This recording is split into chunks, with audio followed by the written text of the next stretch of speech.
Que la grâce de Jésus notre Seigneur et l'amour de Dieu le Père et la communion de l'Esprit Saint soient toujours avec vous. Bien-aimés dans le Christ, en ce dimanche, nous célébrons la fête du baptême du Seigneur.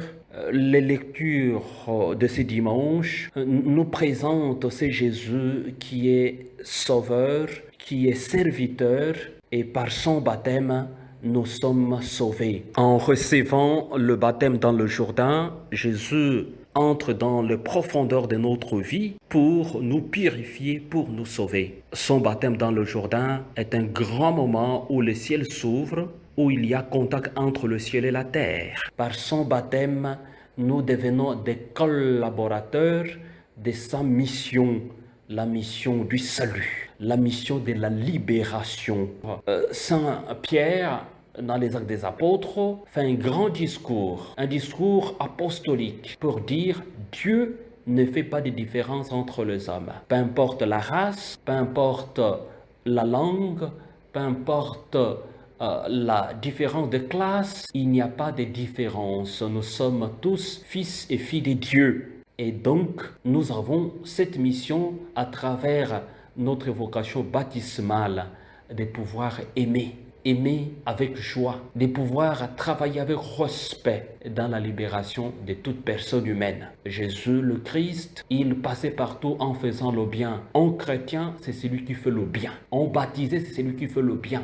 Ce n'est pas celui qui fait du mal, ce n'est pas celui qui fait du désordre. Le baptême nous renouvelle. Le baptême nous engage. Le baptême nous inspire. Le baptême nous offre et nous confie cette mission apostolique. Engageons-nous dans ce champ qui est si vaste où nous devons communiquer le Christ, le Fils du Dieu vivant. Il est le Sauveur, il est le serviteur. Devenons serviteurs, devenons servants et servantes pour la gloire de Dieu et pour le salut de toute personne, créée justement à l'image de Dieu. Nous célébrons aujourd'hui le baptême du Seigneur. Jésus se fait humble. Il va chez Jean le Baptiste, comme tout autre croyant d'Israël, pour recevoir le baptême. Mais Jean le Baptiste hésite de lui donner le baptême. Il dit, mais c'est toi le maître à qui je devais recevoir le baptême. Mais je ne peux pas faire ça. Jésus lui répondit, laisse faire pour le moment, car il convient que nous accomplissions ainsi toute justice. Alors Jean le laisse faire. Bien-aimé dans le Christ, Jésus descend dans les eaux du Jourdain, dans les profondeurs de la misère humaine, dans les profondeurs de nos cache-cache,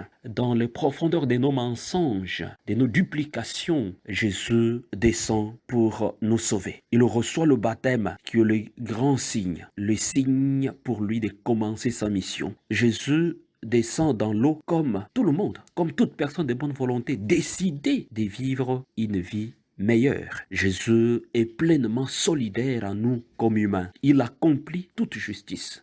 Jésus ouvre les portes de notre nuit. Jésus, il est la lumière du monde. Jésus, il nous éclaire. Il voudrait que nous puissions réellement recevoir une vie nouvelle. Par le baptême, c'est la réception d'une vie nouvelle. Par le baptême, c'est le départ. C'est le départ. On veut commencer une vie avec joie, avec détermination, avec compréhension. Jésus nous le fait comprendre afin que nous puissions le recevoir comme le Sauveur, comme notre guide. Et Jésus, en entrant dans ces plongeons, dans cette profondeur des eaux du Jourdain, il nous sauve par sa passion et par sa résurrection. Et ainsi, quand nous recevons le baptême, nous vivons cette communion avec le Christ, le Fils de Dieu, le Fils du Dieu vivant. Jésus, par le baptême, s'offre au Père dans l'Esprit de Dieu. Il s'est offert dans un esprit éternel. Bien-aimé dans le Christ, dès que Jésus fut baptisé, il remonta de l'eau et voici ce qui se passe. Le ciel s'ouvre. Le ciel s'ouvre. Par le baptême, le ciel s'ouvre. Ça veut dire qu'il n'y a plus de barrière entre le ciel et la terre. Il n'y a plus de barrière.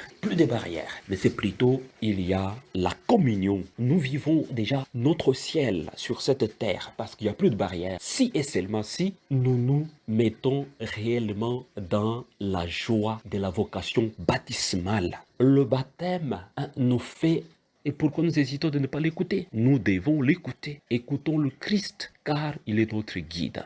Bien-aimés dans le Christ, le baptême du Seigneur et comme les cieux s'ouvrent, nous rappelle notre propre mission de chrétien, que nous devons nous aussi être solidaires avec les autres, solidaires les uns les autres dans la communication de l'évangile. À rappeler aux gens que le baptême, c'est une création nouvelle. Nous devenons des créatures nouvelles. Mais aujourd'hui, on a l'impression que le monde est encore païen. Et donc, nous avons cette mission de communiquer que le Christ est là. Il est parmi nous. Il ne baptise plus dans l'eau comme Jean le Baptiste. Il ne baptise pas dans l'eau comme Jean le Baptiste, mais il baptise dans l'esprit et dans le feu. Par le baptême de l'esprit que tu nous donnes, que cet esprit nous embrase réellement, que cet esprit nous accompagne, afin que nous puissions être solides à te servir, afin que nous puissions être tenaces à te servir, à ne pas être titubants, un pied dedans, un pied dehors. Aide-nous à ne pas compromettre notre vocation baptismale. Recevez la bénédiction du Seigneur, au nom du Père et du Fils et du Saint-Esprit. Amen.